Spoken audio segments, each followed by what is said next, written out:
Remember when we used to talk about the paperless office, e-commerce, signing a contract on paper, and even giving out an agent's pager number? We're in a mobile world. We're in a mobile world, and your business needs to be too.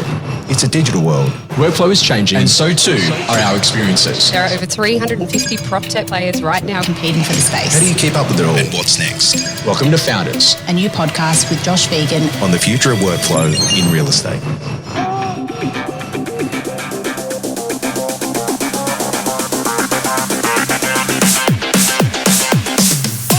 Welcome to Founders, and today we've got an incredible conversation with David Bliss, the head of sales for Reapit.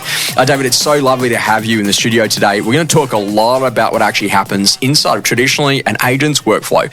Hey, let's talk a bit about it. What actually is Reapit? You know, give people a bit of understanding if they've never heard of the brand before, which would be pretty crazy, but if they've never heard of the brand before, where do you play and what types of things does the business actually do? Yeah, great place to start, and thanks for having me on again, Josh. The Reapit is an end-to-end technology solution for real estate agencies. So we are the leader in a complete technology package that covers both CRMs, which obviously the sales side of the business, property management, trust, maintenance, all of your various compliance there as well, and of course your lettings applications, and we also do connections and websites as well. So real estate businesses can really come to us and package all of that together so that entire tech stack is humming and singing in sync. Hey, you know, the interesting conversation, no matter where I go, whether or not it's the UK or the UAE or here in Australia and now New Zealand, like literally we're seeing Reapit is there with our core clientele as a part of that conversation, and it's a really important trusted advisor where you've got people that are in a position to say, okay, great. First of all, I'm going to start out in sales. Great. I'm going to go to Reapit Sales. And as a part of that conversation, I'm looking at all the things that an agent's going to need to do about how I take some details of someone and open for inspection, how I build and grow a database, what I do to categorize a database, how I go to email out to that database, how I go to text out to that database, what I go to communicate with both buyers and sellers on campaigns, and also to all of the other things that go on around marketing and property and pushing that to the portals and making all that sort of stuff happen. And then all of a sudden we see this evolution where there's a big movement into also doing property management and doing property management really well. So all the workflows are associated with bringing property to market, being able to lease a property, being able to manage all of the different distribution of funds, making sure you're getting everything right to be able to, you know, not only be able to run it, but also to maintain that particular property and to do some better data searching around what's actually happening. And you know, last time that we spoke, there's the beginning of these AI agents that are able to come in and do lots of these workflows to assist. And then our BDMs and leasing team also need, you know, great applications to allow them to be able to go and do phenomenal routines, to be able to lease a property out to someone and to make all of that workflow happen, basics of signing technology as well. And then beyond that, then there's the actual marketing components around what we look at, you know, being able to build websites and be able to make them responsive, because it makes sense where you've got a lot of your data sitting that would relate to who's actually being on a website and how all that comes together. Now, the interesting conversation, we're seeing this space rapidly evolve. You and I were talking a little bit off the recording today about just like understanding the power of workflow and doing the basics really well. And I know that we live in the shiny toy syndrome world where everyone wants, oh, what's the latest and what's the newest? But can you just tell us about the core of what it takes to actually run a really good database inside of being a residential practice in Australia or New Zealand? Yeah, great place to start. And what you've just touched on there is absolutely how Reapit looks at the world. And we really adopt a philosophy you have of this four-dimensional customer, that a person is a vendor, a landlord, a tenant, a buyer, and they could be all of that at one particular time. And how they experience your business in its entirety, not just in sales or in property management, we see as the foundation for where real estate is going. And you even touched on websites. You know, how do we make sure that they incorporate and people are staying within your ecosystem and you have this idea of clients for life? So when we talk about workflows, we are very much talking about workflows across the entire business. And when I look at workflows, I think of workflows in three particular categories. I think of looking at them as a performance improvement tool, I look at them as a customer service tool, and I look at them as an optimization tool. So when we think about the performance layer, this is something that I do with my team every single week. What is each of their steps in their sales or property management or leasing process? And is each step intentional? Is it leading into the next? Is it helping move that sale forward to make sure that, in the case of sales, that process and person is leading to that sale, leading to that next appraisal or next listing. The next one is customer service, and I'm a firm believer if you want to have great customer service, you need to do it, and you want to do it at scale, you need to have it processed and systemized and done through a workflow. And when you think about customer service, you got to know why you're actually doing that. And, there's the great story that I tell that last year I saw a beautiful property come up in Balmain where I happen to live. And so I thought I'm going to go to that open home. And I went to the open for inspection and the agent checks me in. And I'm like, oh, that's interesting. And so, oh, look, we'll just take your number there. Oh, Josh, good to see you here. Have a bit of a wander through. So I'm already inside of the CRM. The next conversation that happens, guess what? An SMS arrives. Hey, thanks for coming to the property. Here's the address and here's the link. Now, I did something. I forwarded that particular property onto my best friend, Con. I also forwarded that property onto my mum. And Con rang me an hour or two later, mate, let's strategize. What sort of price point do you think it's worth? And where should you offer? And should you go before auction and after? Yep. And my mum rang me like 3 days later and she's like, honey, have you bought that house yet? I'm like, oh, no, not yet, mum. And she's like, she said, it's all over social media. It's a sign you have to buy it. I'm like, mum, it's actually a technology. You clicked on the link, you went to the website then followed you with all the socials. Yep. Do agents, not necessarily understand that it's not just, I send them a text with a link. The reason why I send a text with a link is because it allows you to get to the stakeholders in the transaction, but also to the people that are going to reinforce the purchasing decision on the buyer side. But that's actually why we do it. And I think that maybe a lot of people have probably forgotten that customer experience is not like all this big wow stuff. It's like the being there in the moment of doing the basic workflows that if someone wants a copy of a contract or they need to sign a document, that literally that's easier and sitting inside of one app that you can use, whether or not you're on phone or whether or not you're on desktop, and make it super simple. Yeah, absolutely. And that's why I come to that idea of each step being set with intentionality and leading into the next. And it might be, okay, I'm sending that text message because, I want to make sure that the customer has the information, but I'm also deliberately doing it to make sure that my social media presence and the marketing spend that I'm doing there is leading into it as well. And there's a concept that we have in the tech sales world, which is called multi-threading, and it's about making sure that you're engaging with all the various influences that might impact a buying decision. And in that case that you've just said, it might be a friend or a colleague or advisor, or it might be a family member, or it might be a friend, and how are we impacting them in helping your choice? So exactly as you said, well, it's making sure that those people also have the right information, that they're able to see the context. And in the case of your mum saying, well, it's a sign, you need to buy it as well. So that's where I come back to workflows and making sure that you're looking at each individual step, making sure that it's very intentional and it is leading into that next space. The role in traditionally, if we have a look at the sales CRM for a second, in the modern world is pretty interesting because, I think about you've got to have correct details. So great data makes a big difference. First name, surname, email address, mobile number, street address of residential property, making sure that you've got that. Any other properties that they might also own inside of their portfolio. And learning how to get smarter with the data that you've already got. And you and I were talking about this foundational idea of, I think that, this year we wrote about it in the Firms of the Future with you guys about the idea of, who are your top 100 customers of all time? And I'm telling the great story of a guy that I do some work with on the Gold Coast. And he'd been in a position that he's been doing it for 20 years. And he just got on the phone and rang his top 100 customers who have bought, an apartment or multiple apartments with him over the course of his career, and just asked them, hey, would you like to buy another one? And in doing that, he did circa 12 or so extra transactions in a 60-day period. That was worth over $720,000 worth of revenue to him. And so when you think about it, a lot of people want to focus on a big database. I just want to focus on a better database. How important is it for agents to really think about how data gets into their database? From simple things like at an open home, take an inquiry over the phone, working to maybe buy data from a data lead source tool, or being in a position that actually they're just putting people in and going to the basic disciplines of what great databasing is all about.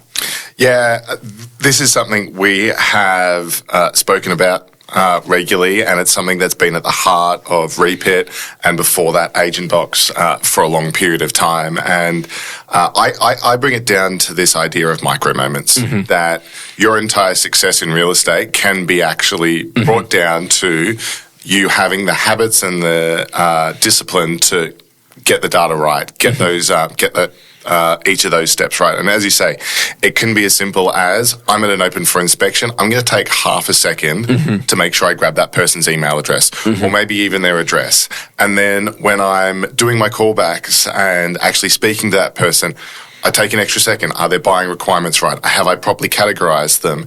And most people, I'm finding, can ignore that sometimes, and they just like, I just want to get onto the next task. I just want to get that next person into the open for inspection.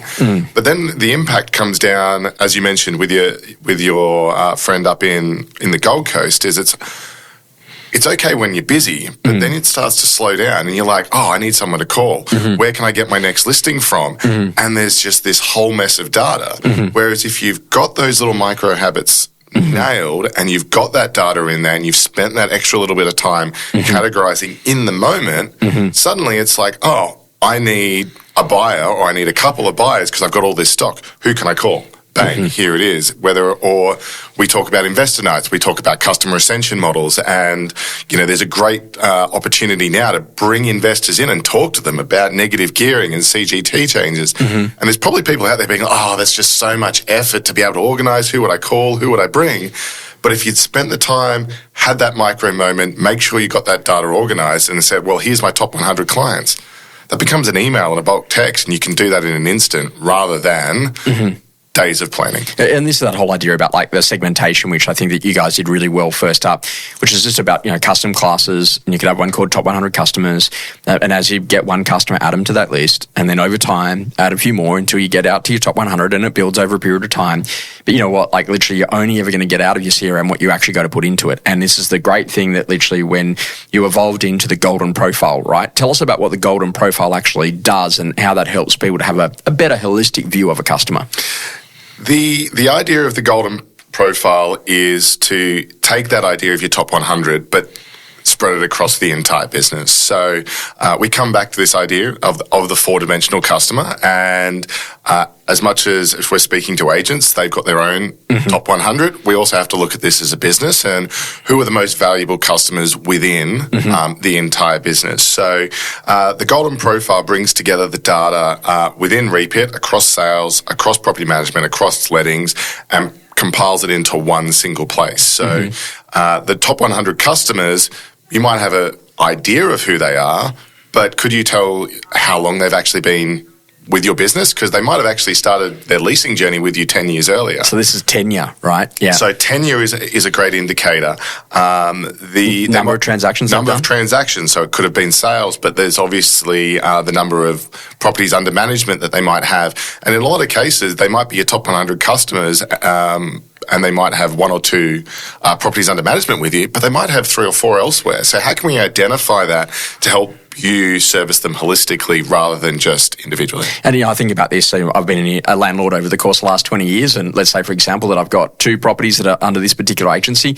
I think about that, it's like that's 12 transactions a year, because for each property. So that's 24 transactions, and then times that by 20 years, that's over 480 transactions where a statement has been issued for a monthly charge, as a part of that. And so when you start thinking about that, mate, I should be up there at the Qantas Club of their level of service in terms of being able to how they go to deliver that. But I'm not sure that they've thought about data or relationships in that way. No, definitely not. And when we think about that customer life cycle, like if I was sitting there as a principal right now, and because I always listen to Josh Phegan's podcast and his advice, one of the things you always say is, when was the last time that landlord had an appraisal on their primary principal residence? Yes. And often that's actually a really difficult exercise because that information might not necessarily different data silos, right? Or it's different data silos. Yeah. Whereas now you can actually create a KPI within your business because we know that data is there and stored together, and the sales team and the property management team can be working together. So you know that, hey, this person that's actually just walked through is actually technically a landlord or is a tenant, as a part of that conversation. And we talk about customer service, like this, as you said, there might have been 400 transactions of this with this particular person, and they walk through and open for inspection. And the salesperson, very possibly the brand new one, or even the one who's been with the business for 10 years, just says, "Hey, Josh, how you going? Come in." Not, "Oh, are you coming through? Are you looking to increase your landlord portfolio and add another one in there? What are you looking for from this property? Maybe I have something else." And actually service them as a customer of the business, not just as the next buyer that's come through and open for inspection. A lot of people might not be aware of, but there is some big changes that are actually happening, and ACMA and also to AML are important. And I know this sounds funny, but there's risks that you need to mitigate as a business owner. There's also risks that you need to mitigate as a salesperson or as a property manager. Can you tell us a little bit about what are some of the changes that ACMA is making, and how does it impact an agent? Yeah, absolutely. It's a very topical conversation, and I'm going to call it right now. It's pretty tough to be a real estate agency across your AML obligations, your ACMA obligations. You've got OIAC informing tenancy information you can capture. There's new legislation coming into New South Wales.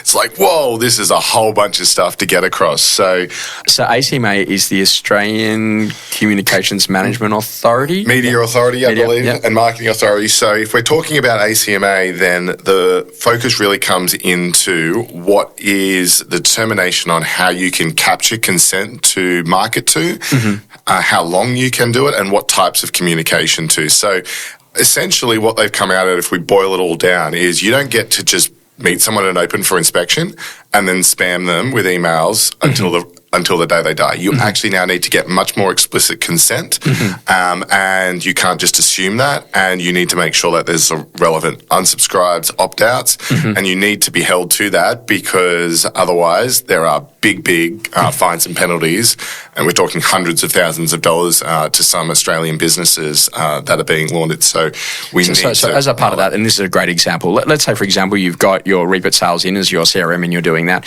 And, there's always the occasional. You've got a rogue salesperson, or you've got someone who's come across from a competitor. Good example of that. And all of a sudden they have their own little database off to the side that they've been running, that they haven't really been telling many people about. And all of a sudden a buyer has been through an open for inspection, and you have SMS'd them or emailed them and they've unsubscribed. But that's not reflected inside of that agent's additional database. And they then go and send a SMS out from the same mobile number or maybe the same email address as part of that conversation. There's a potential fine there, because ultimately that someone has been unsubscribed, but you're still sending communications to them. Yeah, absolutely. Like, the ACMA and the client doesn't care about the internal business operating and that they have different databases. You as a business have then communicated with someone who has unsubscribed. And, these are the new guidelines that have been coming out, and I think this is going to be really important for how businesses look at how their CRM and how their agents work together. There's traditionally been a little bit of freedom and flexibility, as you said. Maybe it's a new agent joining or whatever that happens to be. But I think all of this comes together to inform that the real estate businesses need to be working as a single business unit, that they need to, not just their sales and their property management needs to come together as well, especially their lettings, because they might still be communicating to that person from their letting system. So bringing this together, so not only are you treating the customer as a single customer across the business, you're also then acting under the new compliance and guidelines that are coming through. And, we've also found this as well, is that someone might unsubscribe from our daily email, but then they go and buy a ticket to an event.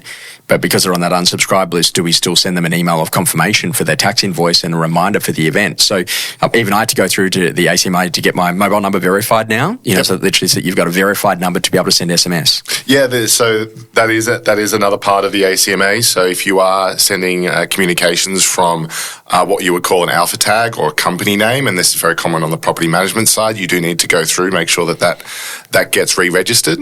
But the approach that is a really safe way of looking at this is, rather than a kind of assumed opt-in, you actually kind of have to flip it and it's an assumed opt-out. So you don't just look at everyone and say, oh, well, I can definitely communicate with them. It's like, where is the actual explicit approval that you can communicate with them? Founders is brought to you by Josh Phegan Digital. When we were setting out to go and create Josh Phegan Digital, we just had this whole idea that we wanted training to be on demand. And everything in our life is on demand. We just press play inside of the Netflix app. We press play on YouTube, play on Spotify. Why couldn't we just press play on training? And what we decided is we want to be super relevant to real estate agents, so that in under a couple of minutes each day, if you wanted to, you could upskill and you could grow in new ways. And so we decided that we were going to release this thing that we called The Edit, which is basically the latest in property news stories that's happening every week right the way around the country, so you could be incredibly sharp in your conversations with sellers. And then we built out the short courses, which was all about rapidly building skills, whether or not it's about learning how to get better fees or to put on an assistant. And then we actually wanted to give you access to blueprints, so you didn't have to wait for it every year. You could just watch it whenever you wanted and actually go from zero to hero around everything that it takes, from goal setting, self and energy management, what you're doing around prospecting, listing, negotiation, and actually just have a system for the way that you work. Together with, getting really inspired by some of the best people in the industry with the black and white interviews. Josh Phegan Digital is available on iOS and also on Android. It's an incredible app, and it gives you everything that you'll need to be a much better agent. It's time to switch on. As a part of that, AML is obviously a big one, and we're hearing lots of changes about that. The great news is that New Zealand's already had it for 7 years, and so don't worry, we will still do transactions. Absolutely. There's lots and lots of different AML providers that are out there in marketplace. Where's Reapit positioning itself in relation to AML, and how are you working with that? We see AML as a continuation of the discussions that we've been having. It is a part of the workflow. It is a part of the business processes. So it made logical sense for us to be able to create our own solution for this. And realistically, this is something that, even though it's very scary, there's a lot to consider right now, it can actually be implemented quite smoothly. And the benefit of our solution is because it is actually integrated directly within the platform, there are checks and balances to make sure that you don't progress to the next stage without having already done all of those identity checks and PEPs and sanctions ones. So there is a lot of information going around. There's a lot of companies coming in there. I think my advice to everyone is to take a step back.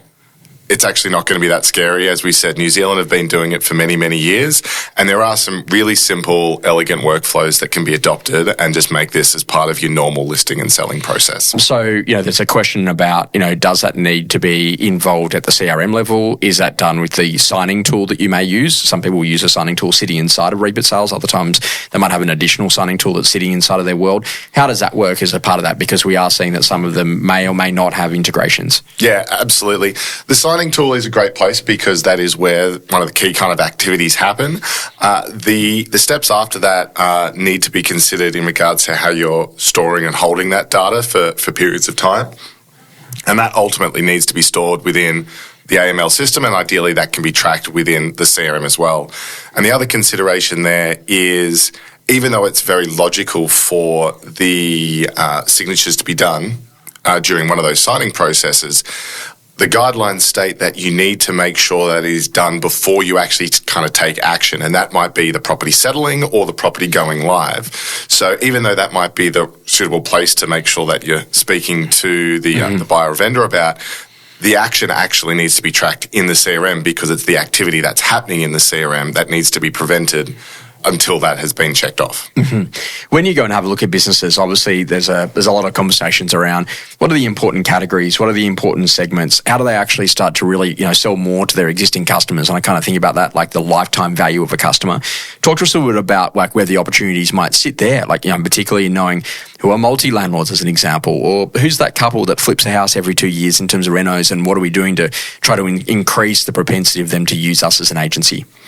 Yeah, propensity and AI to drive that, I think, is going to be really where the next version of real estate kind of goes. And we've spoken a lot about compliance. I think that's really going to inform how real estate businesses work in the future. And the second is specifically AI and propensity. Yeah. And when I think about how AI is going to affect real estate, we still operate within a relationship business. And we spent all this time, and we've mentioned this, we built all these great big databases, but really we want to focus on the 100 clients. So my prediction is that AI is not going to be replacing agents. It's not going to suddenly call those 10,000 people that you have in your database. What it should be doing is identifying the 100 that you should be calling now. And that can be done on any one of those various different mechanisms and those kind of things. Or automating that process of who would make a top 100 customer because they've done a certain number of transactions or a certain amount of revenue. And that's what AI has the power to do, is to look at all of that data and synthesize it down to those kind of key areas, and who are the people who have transacted with the most, who is that person who might have a higher propensity to buy because they've actually bought something every year for the last however many years. And I think this is a really important conversation, is that, what I found is that the more that technology turns up, it just increases the volume of work that I do. It doesn't actually do less.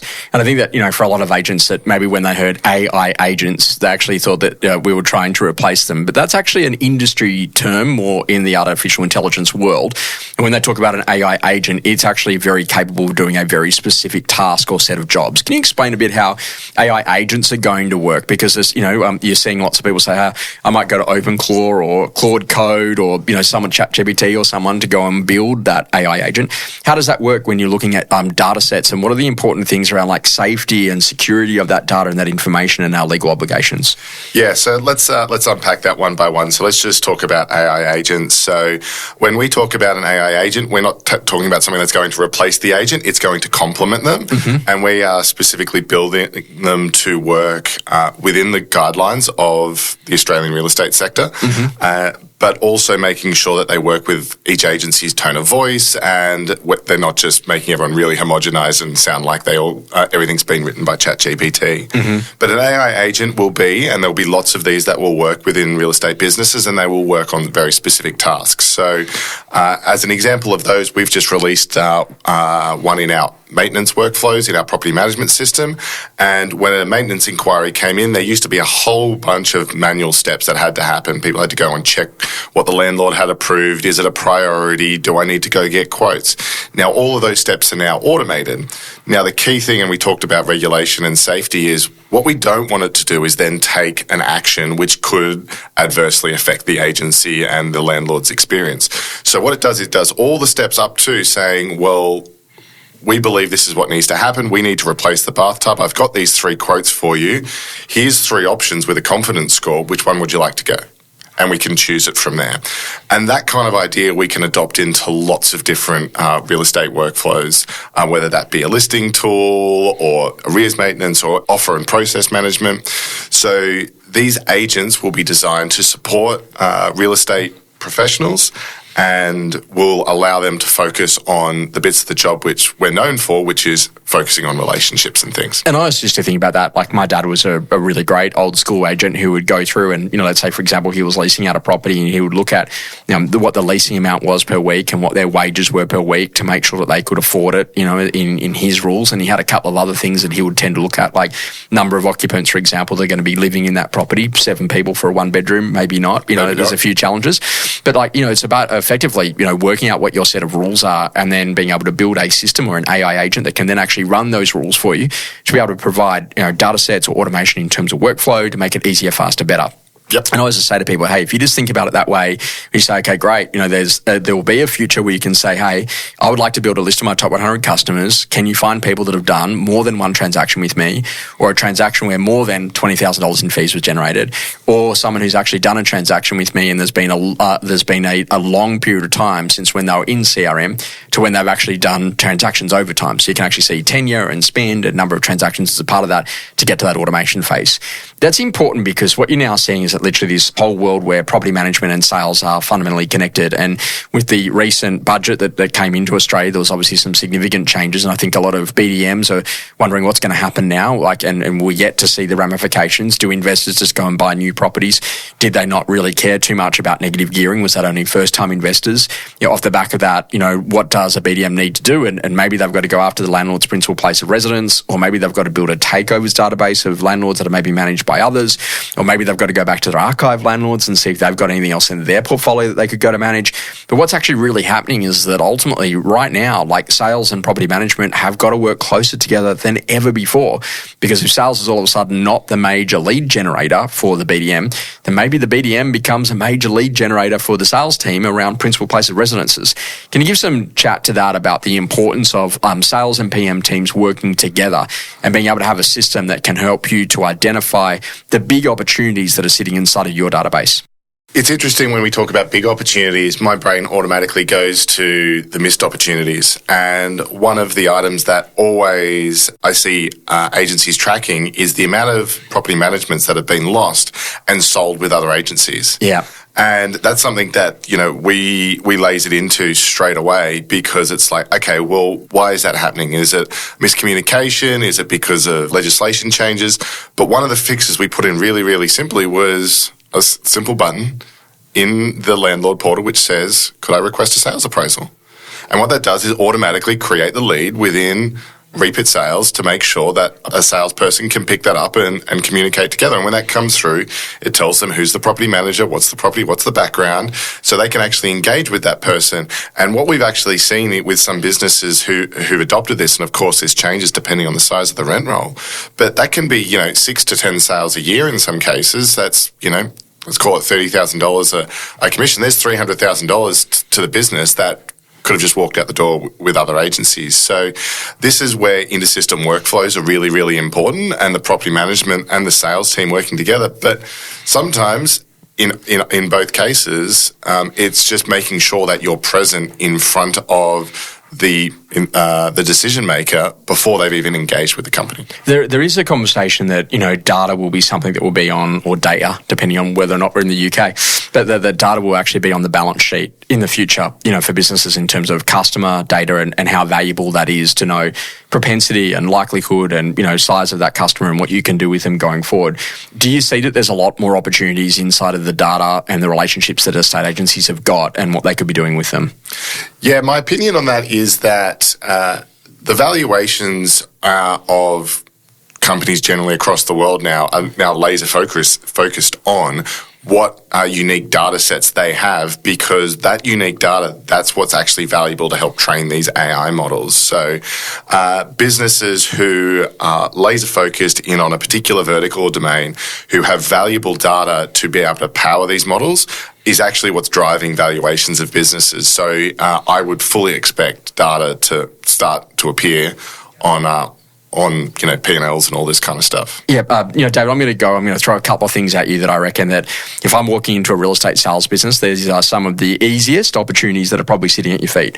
Number one, maybe change the way that you're doing it, but I want you on the first Thursday of every month to pull up a list of every single person who's ever bought a property with you or has ever sold a property with you in that month, in the entire history of your career, and call them.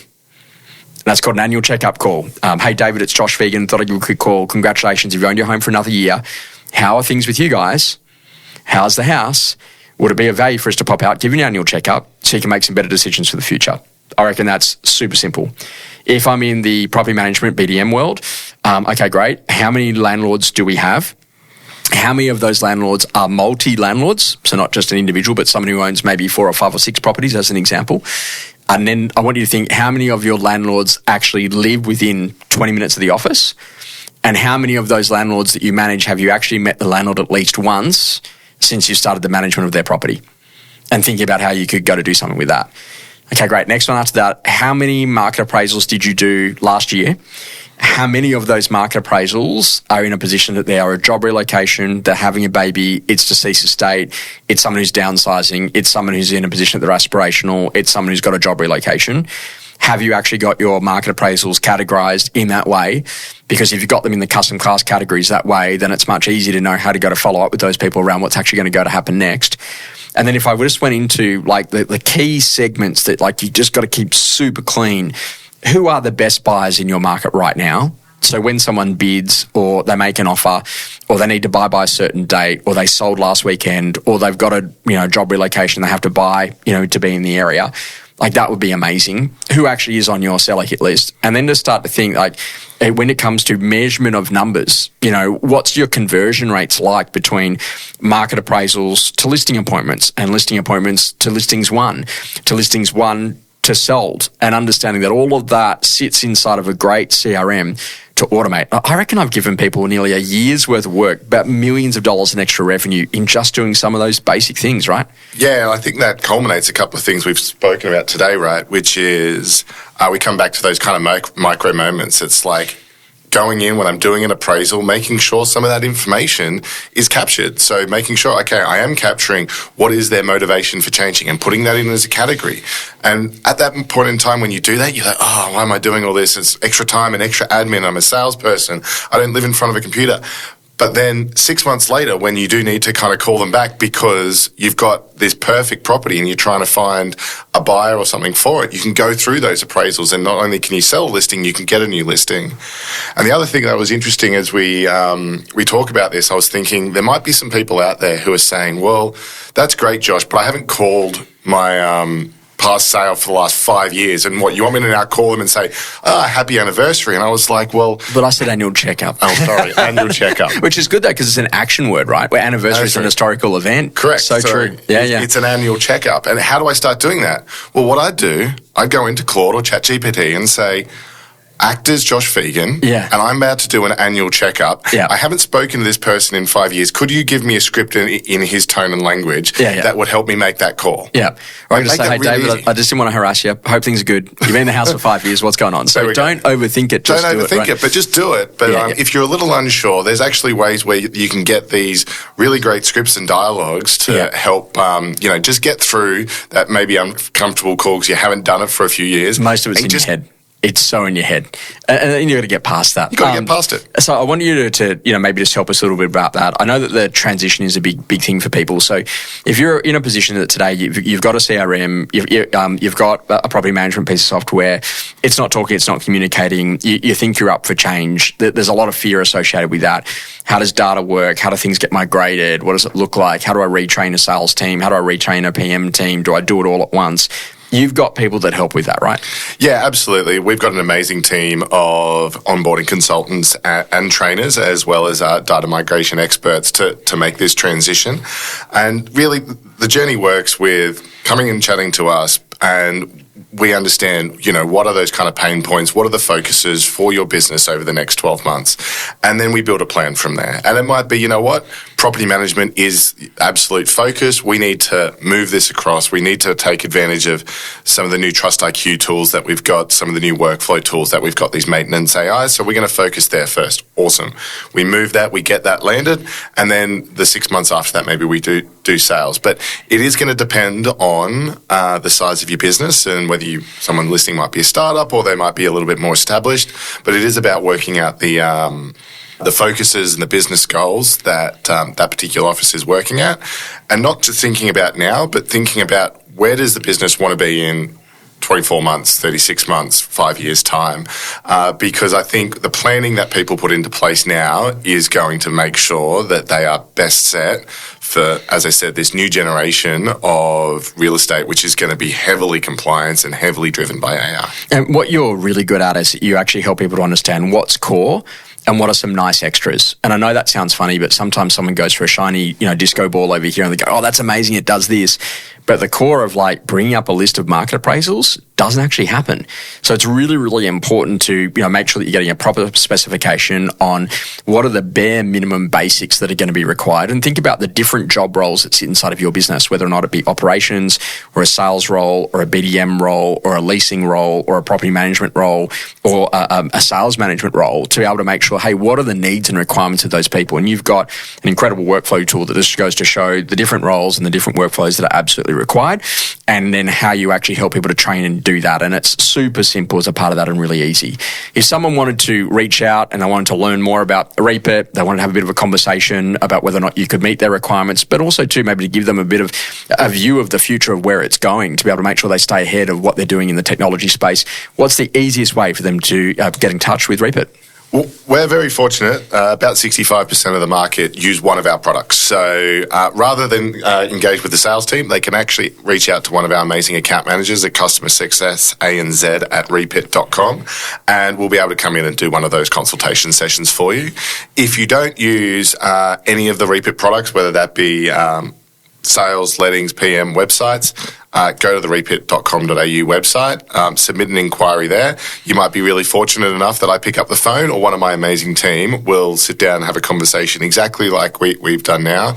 Understand what are your goals for the future, what's the most important pain points that we can solve for you now, and we can put a plan in place for you. And I think the important conversation too is we've got a bit of a global audience. There's different products and different services that Reapit offer in different markets. So across Australia, New Zealand, the UAE and the UK, if you're looking for someone to be able to come in and provide that solution for you to get everything right, to make workflow easy inside of your business, to get automation, to be in a position that you can stay ahead of the track, but also just do the basics really, really well, then this is your chance. Absolutely. Awesome. Thanks, David. Look forward to seeing you at Blueprint. Thanks very much.